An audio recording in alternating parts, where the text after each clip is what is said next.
Hello, and welcome to Plastics News Radio. This episode is one of a series we recorded on location from the negotiations for a global plastics treaty in Paris. I'm Steve Tolikin, your host, and a journalist at Plastics News. We went to the talks because this treaty could have a big impact on how we manufacture plastics, how we use it, and how we deal with its pollution. Over the next 18 months, diplomats from more than 150 countries will try to reach an agreement. In Paris, I talked to both industry and environmental groups about what they want. In this episode, we hear from Willemijn Peeters, head of the consultancy Searious Business. She says the treaty needs to push the world away from virgin plastic and into what she calls real recycling and other packaging models like reuse and refill.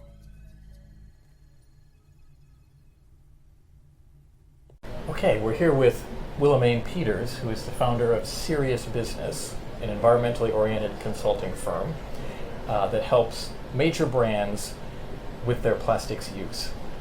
She also advises both the United Nations Environment Program on plastics, and she advises the Business Coalition for a Global Plastics Treaty. Willemijn, thank you for being on the podcast. It's a pleasure. Let's start with, can you tell us a little bit about Searious Business and talk about your goals for this session here in Paris? We're talking here on the first day where 170 countries are gathered with about 1,500 observers like yourself. So what are the goals for Searious Business here, and then tell us a little bit about the group. Okay, so I think the goals for Searious Business is really to advance into a circular use of plastic. That means moving away from virgin plastics, more into reuse, and more into real recycling of plastics. Having said that, the purpose of this negotiation round is much more about procedurals. So our objective is to get delegations ready and more knowledgeable on the topic of the draft text that will probably be coming out of this. So there's going to be a draft text that needs to be agreed upon. So there's going to be negotiations going on between this one and the next meeting. And I want to make sure that countries do understand the topics a bit better and what can already be done.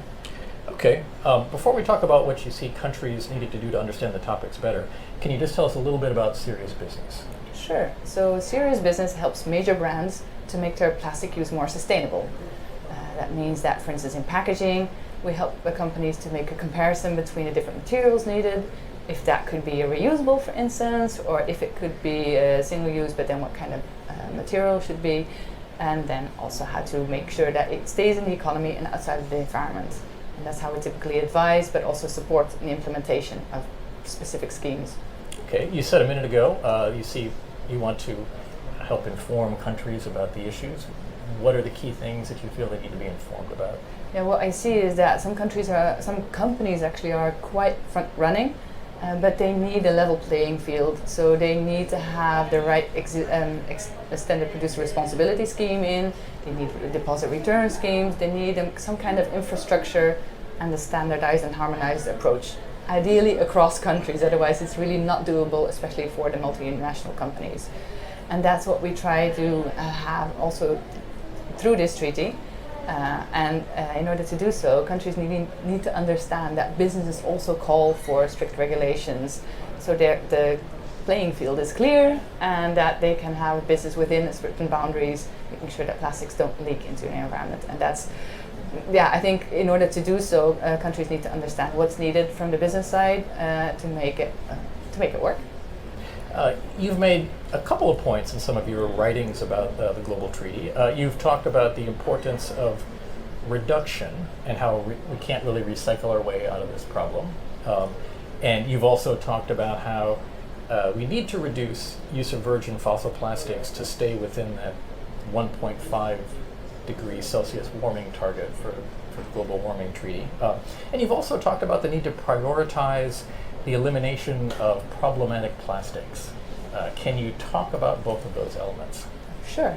So indeed, I think there's a big challenge ahead of us. Actually, it's more like a crisis, because as we've seen, the plastics industry has not been controlling the use of plastic in such a way that it's not leaking. So now it's up to countries to have stricter regulations, but also clear measures in place to make sure that the plastics don't just end up in our environment. Doing so, you can only talk about some kind of management of plastic if you know how much is with the Earth's population growing and the consumption patterns also growing, it really is essential that we look at the way we use materials, especially plastics. Plastics are typically used only once, have a very short lifespan, and having that uncontrolled is something nobody wants. So I would say there needs to be a cap on virgin plastic production. Having said that, that means that that is a big implication because it needs to change our consumption and production patterns. And I think that's still a big challenge, at least for the producers of virgin plastics, to make that shift. However, we do see that other players within the plastics industry and using plastics, they are ready for that change, and they're really also investing in innovative techniques. So that means that you're moving away from virgin plastics, looking at other sources, other materials, but also switching much more into reuse. And having said that, of course, we have to look at what kind of plastics do we still allow on the market. If we're looking at standardization and at harmonization, that means that we can only do so if there's not a wide set of different plastics used and not a combination of all of them together, so mixing them up. Also, certain applications should actually be banned because they're nonsense and it will just end up in our environment. So making that easier and simpler will definitely help in a standardized approach. Can you be a little bit more specific about what sort of problematic plastics you would talk about eliminating or phasing out? Yeah, there are certainly certain chemicals of high concern, as they call substances of high concern. So there's the PFAS, they're highly pollutants that are already in our blood, they're in our air, they're in our water, and they're highly toxic. And especially those we need to ban or phase out as soon as possible. I think that we have also seen good results in this in the mercury agreement that was agreed to in Montreal. Lots of countries have actually reduced the amount of mercury up to zero, and some are almost there. So I think I wouldn't compare all plastics with mercury, but of course it's a material used in many different applications. So that's really hard to just say, okay, one size fits all. We need to reduce the amount of highly toxic plastics and chemicals, and we need to make sure that we're moving away from virgin plastic. So having a cap will definitely make it tangible and measurable. You mentioned a cap on virgin production. Do you see that being something that is politically possible for the treaty? It seems like there's a number of countries that have reservations about that or haven't signed on to that idea. Obviously, the business coalition you advise signs on to that idea. The high ambition coalition of countries in the treaty, about 55 of them, have endorsed that concept. But do you see that as something that is politically possible in the negotiations? I would say I'm optimistic because we see that not doing anything will just create a lot more costs eventually for society. I do see that some countries are not there yet. So there's lots of work to be done both for the high ambition coalition for countries and for the business coalition for highly ambitious companies. And I think it's great that they have already stated their ambitions and saying there needs to be a cap on virgin plastic production and showing the way how to do it. And that will enable others to also get on board and understand that reasoning, and making sure that also countries understand that they're not just killing an industry in that way. No, they're actually giving space to a new way of business where there's lots more green jobs being created and also growth coming from that. The plastics industry makes a number of arguments against a production cap.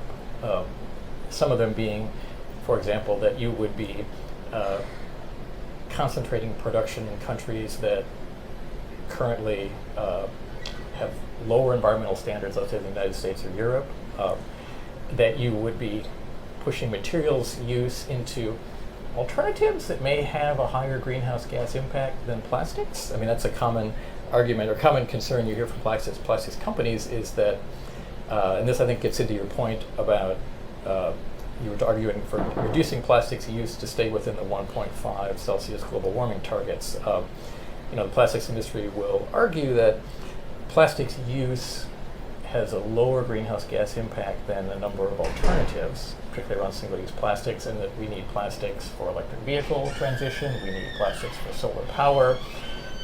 Things like plastic pipe will help the UN meet its sustainable development goals for, let's say, clean drinking water. So those are some, as someone who is follows this topic very closely. What do you think of those concerns? I would say these are rhetorics from 10 years ago. Really not asking for a cap on plastic production, asking for a cap on virgin plastic production.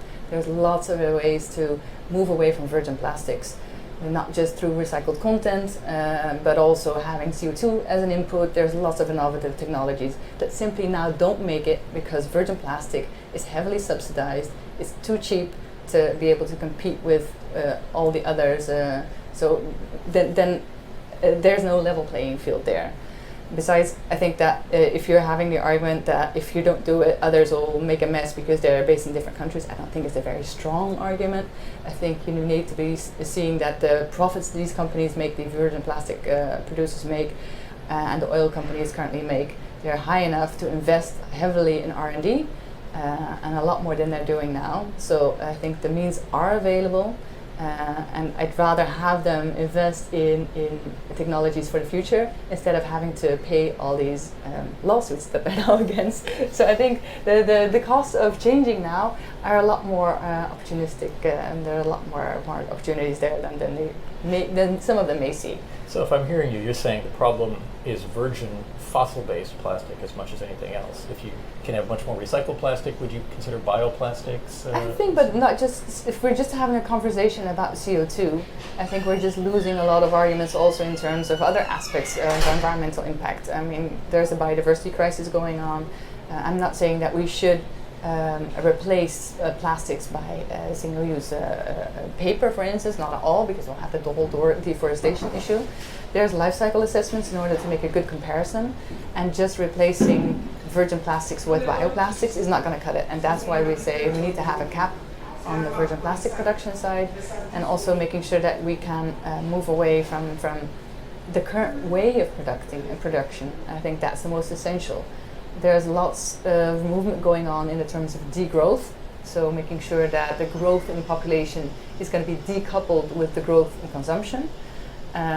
This is something that some companies still need to embrace and integrate in their business models. I really liked the speech from Macron this morning at the opening of this conference, where he also acknowledges the same and stating that consumption and production patterns need to change. And it's easily said and done, but I think time has shown time and again that the front runners in the circular economy, as you say, they will actually reap the benefits, and there's a lot more potential in green growth than in the old-fashioned fossil fuel industry. Okay. You've written about some of the challenges as well to what we might call the green growth of plastics recycling. You attended the Plastics Recycling Europe trade show in early May, and full disclosure, that trade show is organized by the company that owns Plastics News, but coming out of that event, you wrote about some topics regarding recycled plastic that need more scrutiny or attention. You talked about the health implications of recycled plastics and chemical additives. You talked about the amount of recycled content being used right now is, quote, still marginal. Can you expand a bit on those points or the economic challenges that plastic recycling faces? Of course, I think there's a lot more challenges in collection than we currently see. If we're looking at the current waste management infrastructure, then the collection is often lacking. The sorting is done randomly once it's being done all in one sorting center, and the other one's doing much more at source. We see actually, if you're looking at health implications, if you're having as much closed loop systems as possible, the amount of contamination goes down. So it's much healthier and safer to use recycled content. I think that's a growing concern. Scientists have increasingly showing results that plastics and chemicals are ending up in our bodies and having direct implications on entire ecosystems. So we need to be very prudent with that, if you ask me. At the same time, if we're looking at the recycling industry and those that I have invested heavily to produce recycled content at scale, all of their worries are that nobody is buying the recycled content. So I'm very happy with more and more companies adopting global design rules or making sure that their packaging, for instance, is recyclable, but not buying recycled content then just makes it a farce, because you can only have a circular economy if you're also recycling your content and then using that recycled content again. So making sure that that's a closed loop. And I think that is the key to having this system run. Okay, well, thank you, Willemijn, very much for joining us. I have one final question. We're obviously here at the negotiating session for the Global Plastics Treaty. You've written, for example, that we should make it more expensive to use single-use virgin resources. I want to ask you, do you think we're putting too much attention on single-use plastics? Should a treaty discussion like this look at all single-use materials? I think plastics is a really good way to start tackling the issue of single-use materials, especially single-use disposable materials. I think having a treaty dedicated to plastics is a really good sign, because then at least you're focusing. If you're looking at the application range of plastics, it's so diverse. You have fishing gear, you have packaging, you have textiles, paints, tires, medical devices, it's in almost everything. I think if we can put this right, it's a really good blueprint for all other materials. If we're going to dilute it with having a discussion on all materials, we might not have might not have a treaty at the end of next year, which is already quite ambitious. I think having this treaty now on plastics is good. I just want to highlight that we shouldn't just move away from plastic and then moving into materials that have an even higher environmental impact. So making sure that we don't cause one other catastrophic crisis with the other. So I'm happy to see if we can use these efforts in plastics to also tackle consumption production patterns with other materials. All right, well, thank you very much for joining us. Thanks for having me. This has been a Plastics News production. For more on the Global Plastics Treaty and other stories on plastics public policy matters, visit us at plasticsnews.com. And thanks for listening.